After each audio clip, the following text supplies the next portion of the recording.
Out of nowhere, my girlfriend asked me for a hall pass this morning. I was shocked hearing that because I always knew that she was a monogamous person and hated this kind of stuff. I asked her what the hell she was talking about. She told me that she wants variations in her intimacy experience and is ready to give me a hall pass too if I agree. I silently stared towards her. I felt like I was stabbed by a knife in my heart, and somehow I was controlling my tears not to come out. I was dead silent at that moment and just looking towards the ground with disbelief. Immediately, my girlfriend saw my face and came down to her knees and hugged me. She told me that it's a prank she saw on TikTok and she wanted to try it on me to see my reaction. But nevertheless, she never thought that her prank would backfire like this. She started to apologize for her actions and showed me a pre-recording of her pulling this prank on me. After all this, I didn't say anything to her and started to walk away outside. She tried to stop me and asked for forgiveness for her actions. I saw tears in her eyes, and she was continuously begging me to stay home and have a talk with her. She promised me that she will never do things like this again. But I just went away and stayed with one of my friends for the rest of the day. In this time period, I received hundreds of texts and calls from her, but I decided to ignore that. I told one of her friends that I'm thinking of breaking up with her, and she eventually told this news to my girlfriend.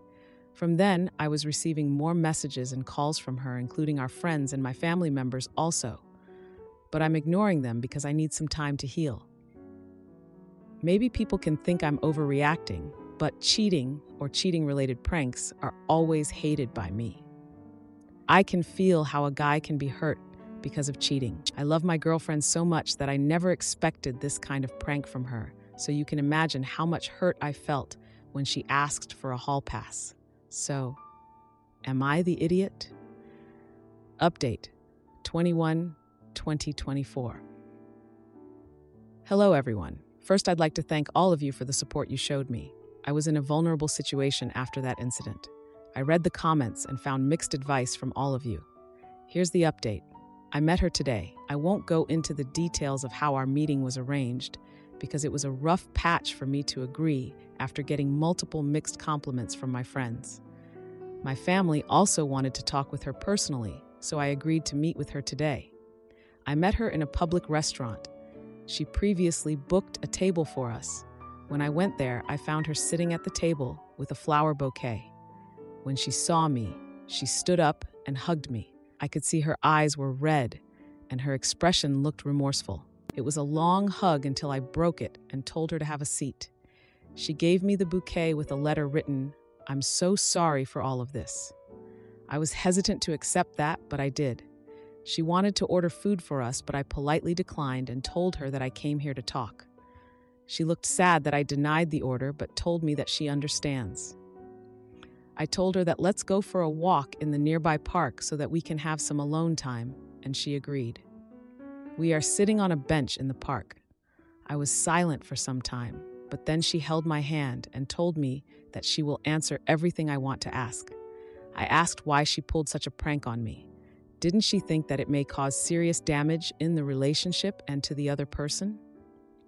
She told me that she was watching these kinds of prank reels for a long time, and she watched how the boyfriend in those prank videos started to laugh, finding out it was a prank. She thought it would be the same in our case, but still, she was hesitant. That's why she asked a friend of hers about this. Her friend advised her to go along with it and assured her that it's just a prank and it won't affect our relationship because both of us trust each other and we were friends for a long time before entering a relationship, and friends can pull these kinds of pranks. She told me that her friend gave her the confidence to go along with it. At that moment, she started to cry and handed over her phone to check her messages. I told her that at this moment, I can't trust her on anything. She started to cry hard and told me that she didn't delete any messages, and it's okay that I don't trust her, but at least watch her text for once. At that moment, I went with it and checked her messages. She was indeed telling the truth. She didn't delete any messages. I checked the timing of those messages, and they were also correct. It seems like she didn't want to pull this prank, but her friend pushed her to do this. Their text clearly showed that. I gave her the phone. She was still crying at that time. I asked her, "Did you really want the hall pass?" She loudly said no. She always wanted a monogamous relationship with me, and she never ever thought to do something like this in her worst dream. She was sobbing at that moment. Then she hugged me very tight and started to cry on my shoulder loudly. I was confused and didn't know what to do. I told her it was really immature of her to do something like this. She told me she knows that, and she just got carried away in that moment. She promised me that she won't do something like this again in her life, and she will delete TikTok forever. She told me to give her one chance so that she can show me how much she loves me. I told her, I need some time to process everything. I told her she won't understand the pain, which I felt the moment she asked me for the hall pass, and I don't want to decide immediately. She held my hand and told me that she will fix this in any way and asked me to get back to the house with her. I told her that she should go to her parents' house and live for 2 weeks, and I want absolutely no contact with her. She became shocked and started to cry heavily. I told her it's not something like a breakup. It's like some time for me to process everything and what will be better for our future. It took some time for me to get her agreed on this term. She told me that she understands she broke my trust and will do anything to get back with me. And if I think the no contact period will help me, then she's ready for it. I genuinely thanked her. She then made a request to me. I asked what it is, and she told me not to drink too much and avoid bars. I asked her why, and she told me that she fears that because of the pain she caused me, I may sleep with someone else, and she doesn't want that. I don't know why, but I smiled and giggled and promised her I won't. Then we went to our home. She packed her things, and I drove her to her parents' house. I saw sorrow in her eyes the entire journey, but I thought that this will be best for us to be separated for some time. I'm at home now, sitting alone, watching TV and having some tea. It feels relaxed and lonely. I'm happy that she was truthful and she's actually remorseful for her action. Now, after all this, I have no intention to break up with her, but I need this alone time for myself. Thank you, everyone, for your support. Update 2, 23/01/2024. Hello, everyone. I'm again thankful for the best suggestion you all gave me. So in the last 2 days, I've been continuously thinking about the no contact period, and I realized that what she did was stupid. But now what I'm doing is more than stupidity. I thought the no contact period would be a healing process, but I was wrong. I was a jerk, and I admit it. I immediately messaged her and got a reply in no time. She replied to me saying that she's happy that I messaged her. I immediately told her I want to meet. She happily agreed. I booked a table in her favorite restaurant. When she arrived, I hugged her and told her I'm sorry for reacting like this. I apologized to her many times for my behavior and my immature demand for no contact. Seriously to say, I was feeling ashamed in front of her. She raised my head, kissed my forehead gently. I could see tears of joy in her eyes with a beautiful smile. She told me that it's not my fault and she's the one who should ask for forgiveness. She told me she learned a lesson that relationships are built on trust and she should protect it at any cost. She told me that she already deleted those social media platforms and she will never do these kinds of pranks on me. Then both of us hugged each other tightly. We went to her house, helped her pick her stuff, and we came back to our home. Now both of us are feeling absolutely mesmerizing after all this, and we laughed out thinking how immature our behavior was. Our laughter turned into love. Love turned into desire in no time.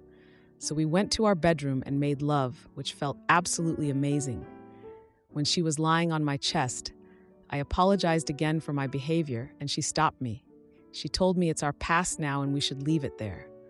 She kissed me and fell asleep on my chest. She's still sleeping.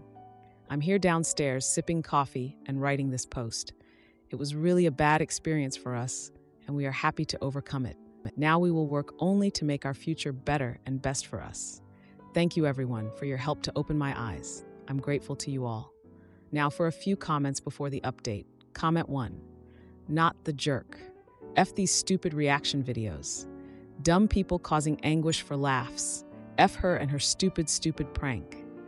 Even though she has apologized, the fact that she thought it would be funny shows an absolute lack of care for your feelings. Comment 2. From your post history, your girlfriend has a track record of cheating and wants to have a threesome with you. If you're not okay with those, you should break up. Not the jerk. Now for the update. Hey everyone, just wanted to say thanks for all the comments and advice on my last post. It's been a wild couple of weeks, but I've got some updates for you. So, after the whole hall pass prank debacle, I was pretty torn up. I needed some space to think, and I took it. I stayed away from my girlfriend, ignored her texts and calls, and just tried to get my head straight. I even told her friend I was thinking about breaking up with her, which of course got back to her. And that's when the flood of messages and calls really started. I was still pretty hurt, but I also remembered all the good times we had before this mess.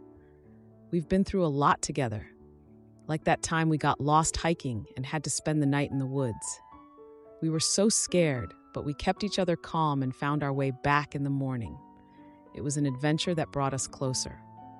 Anyway, I finally agreed to meet up with her. She booked a table at a restaurant, but I wasn't ready for a sit-down meal. I suggested a walk in the park instead. She agreed, and that's where we had our big talk.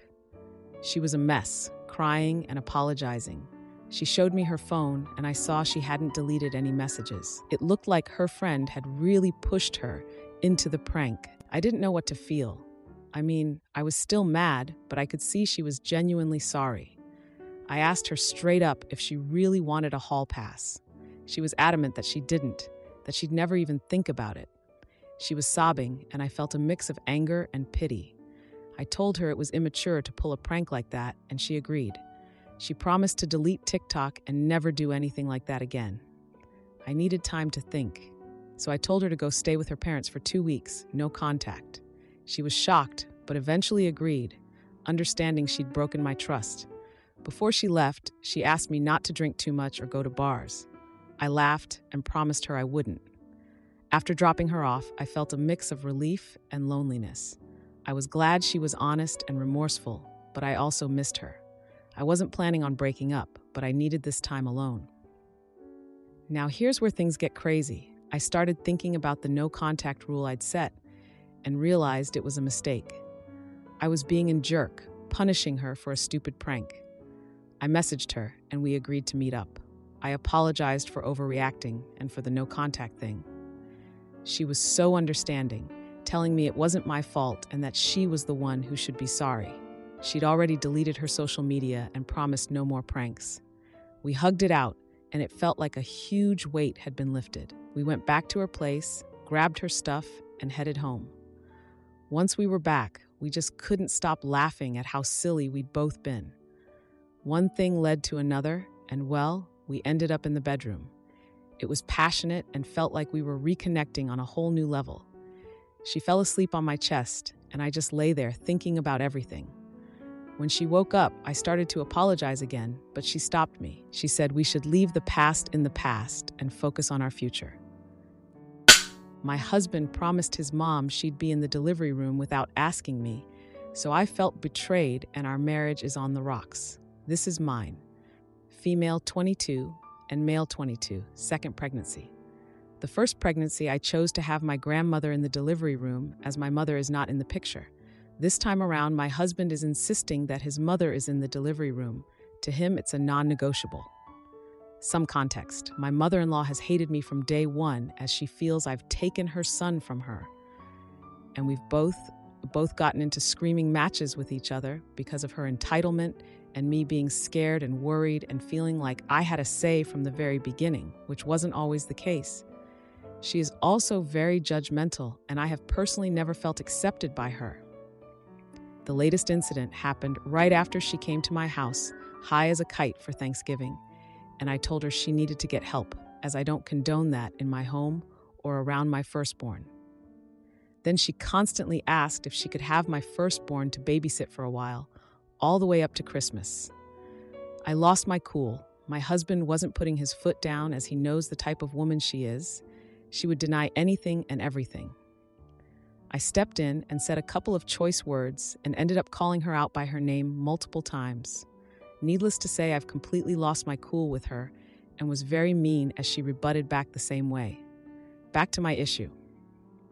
I have done everything in my power to fix the relationship on my side, and the ball is currently in her court, but mother-in-law is refusing to do anything about it. Now, my husband expects and demands her to be in the delivery room when mother-in-law and I have a bad relationship. I feel trapped in a corner because if I say yes, I will have a horrible labor as she is not a good person for me in a vulnerable state. And if I say no, my husband will think I'm selfish and a spoiled brat because I did not get my way. I have gotten my way plenty of times in our relationship, and he never really asks me for much at all. But at the same time, I'm the one physically pushing out a baby. So am I the idiot for not wanting her there? What would you do? 1. My husband has done everything in his power to make sure I'm taken care of and I have everything I need, and he's very supportive of me. And he really doesn't ask for much. He only asks for common respect, which I struggled but been able to give him. Still working on that, but needless to say, he is the best husband ever and does not let anyone walk all over me or talk bad about me.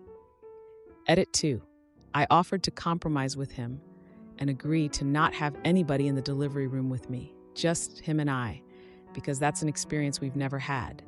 And although I'm not okay with this, I'm trying to meet him 50% of the way and suggesting that his family be the first people to see our new baby once I'm postpartum. Although I don't agree with it, and I really want that time to myself and focus on my recovery, I know it's super important for him that his family sees the baby first. After suggesting it, he felt that wasn't a good compromise at all. He felt like I still had the upper hand, and he also feels like he comes second in the marriage and relationship between us and the kids. Started to get emotional. Edit 3.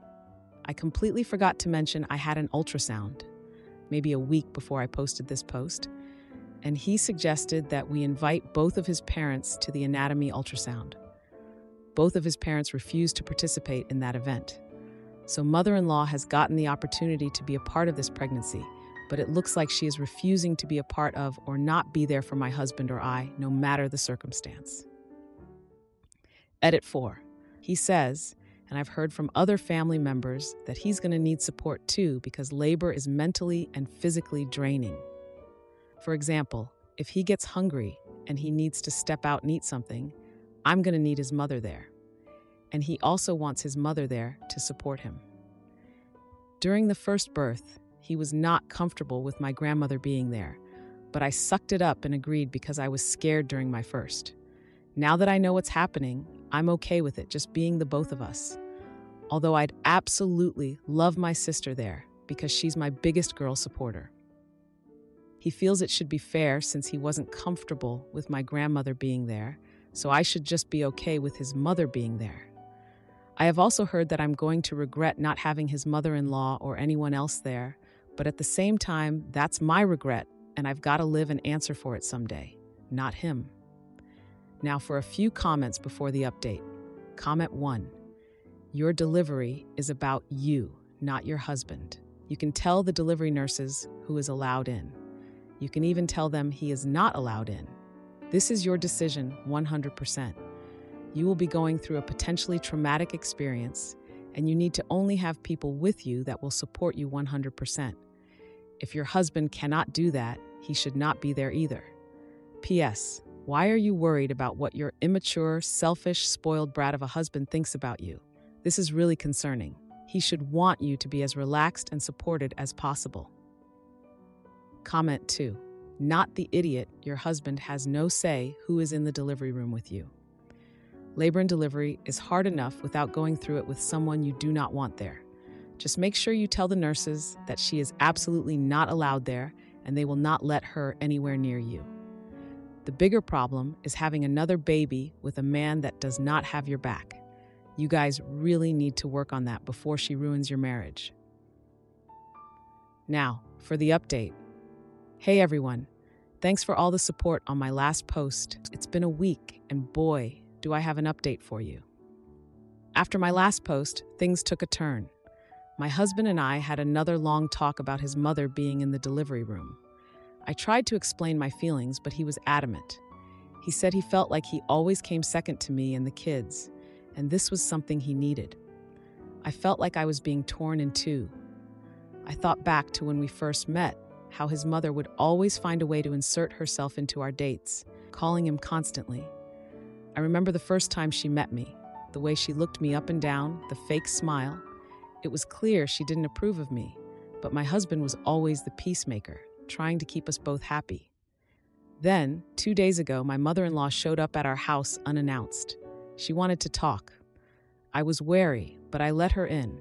She started off by apologizing for her behavior at Thanksgiving, but then she said something that made my blood run cold. She claimed that my husband had promised her she could be in the delivery room and that I was the one changing the plans. I was shocked. My husband had never mentioned this to me. When I confronted him, he admitted that he had told her she could be there before he even talked to me about it. I felt betrayed. How could he make such a promise without consulting me first? The argument that followed was intense. I couldn't believe he had gone behind my back. He said he was trying to keep the peace, but I felt like he had chosen his mother over me. It was a heartbreak I hadn't expected, a betrayal from the person I trusted most. In the midst of our fight, my sister called.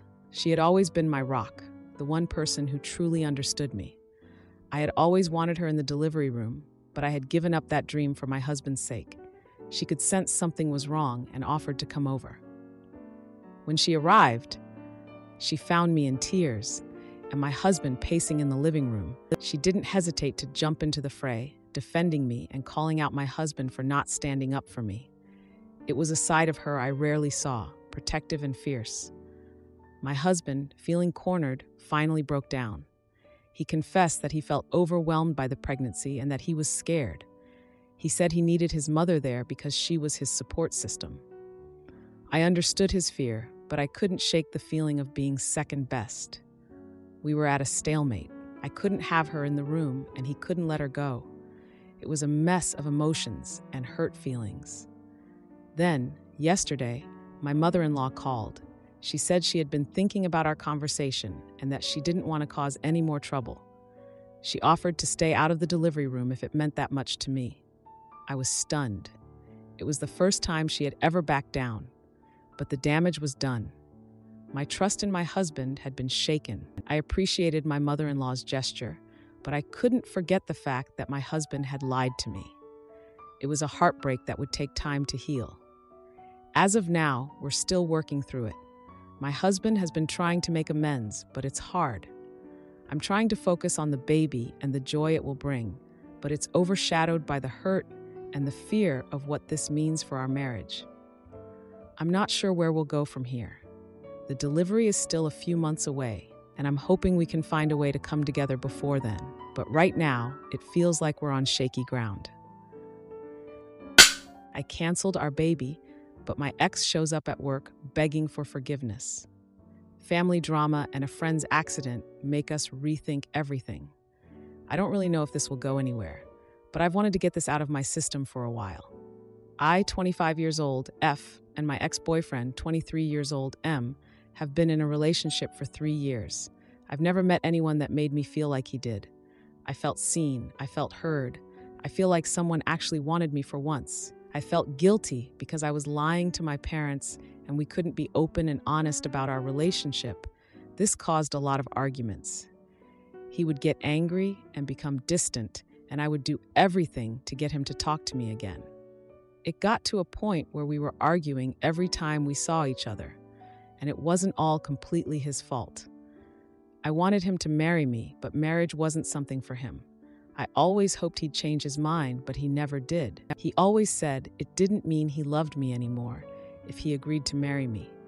It made me feel he didn't love me, like I was just there for a short while, and so I ended things with him.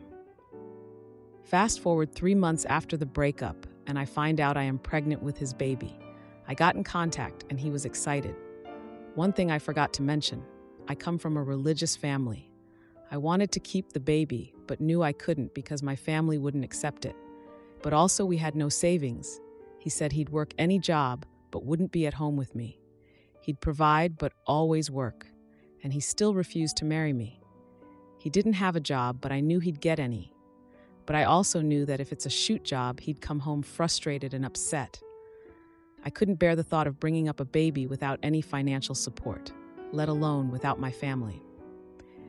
My family are not evil. They would have accepted it eventually, but it would have taken time. I was emotionally torn. He always said he loved me, but had a hard time showing it.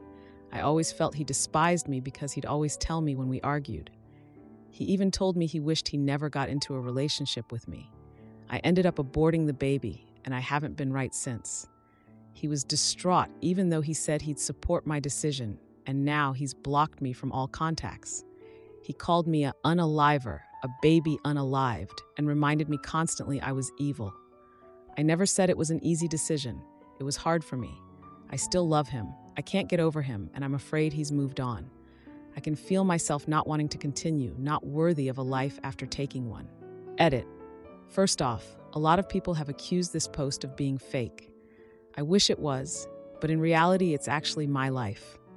Thank you everyone for your advice. I truly appreciate your kind words. It genuinely has helped me understand a bit more. Just an update and clarification on a few things. I did change our ages a little in case he sees this post, but I am currently 29 and he is 27. He is white and I am not. This may help understand certain situations I have expressed. My parents would have accepted him. It was more the religious aspect, not his ethnicity. And I low-key think they knew I was in a relationship with him, as he would often pick me up from my house and I would FaceTime him all the time. He unblocked me from all socials and my number only to follow girls on his socials. A close friend said he may be doing it purposely as he knows I would stalk him lol. He never had a job and struggled to keep one. I did encourage him many times with job prospects, but he said I was pressuring him. We were still talking when I found out I was pregnant. He said he'd marry me, etc. When I told him I wasn't sure if I could keep it, and then he withdrew the statement and called me a baby, unalived, selfish, etc. I deactivated all my socials, focusing on work instead to divert my attention. I still think about my baby because I really did want a baby. I was afraid of being a shoot mother. I do think about him a lot, as it's only been 5 months, but he has made it clear he wants nothing to do with me, so I'm taking the steps to move on.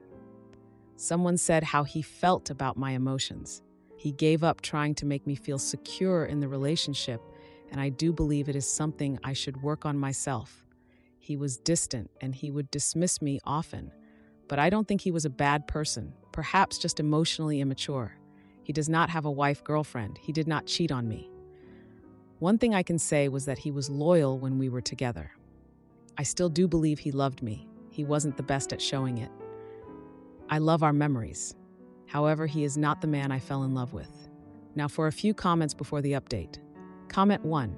Your relationship is a toxic mess. You need to accept that your boyfriend will not forgive you.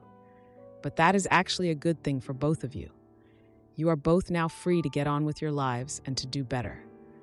As for the baby unaliving, it is something you will wrestle with in the years to come. But having a baby unaliving does not make you a bad person or a baby unalived. You made a tough decision, but it was the right decision for both of you. Comment 2. You're being a jerk to yourself by trying to make it work with him. Be kind to yourself. You shouldn't have to beg for attention and love. Please go to therapy, work on your grief and other issues, and treat yourself the way you would want to see your bestie treat themselves. I'm cheering for you. Now for the update. Hey everyone, it's been a chaotic 3 days since my last post, and I've got some updates that have turned my world upside down again. After I deactivated all my socials, I threw myself into work. But life has a funny way of not letting you hide from your problems. My ex, let's call him Jake, showed up at my office out of the blue. My heart raced when I saw him through the glass doors, looking as handsome and troubled as ever. I hadn't seen him since the whole mess with the pregnancy and our breakup. Turns out, Jake had been doing some thinking. He told me he'd been working a construction job for the past month. It was hard labor, and it made him realize how much he missed having me to come home to. He said he wanted to try again to make things right between us. I was floored. Part of me wanted to jump into his arms, but the other part remembered all the pain we'd been through. We decided to grab coffee after work to talk things through. Sitting across from him, I could see the dark circles under his eyes. He admitted he'd been having a rough time, that blocking me was a mistake, and that he regretted the harsh words he'd thrown at me. He even brought up the idea of marriage again, saying he'd been a fool to dismiss it before. But here's the twist. As we were talking, Jake's phone kept buzzing.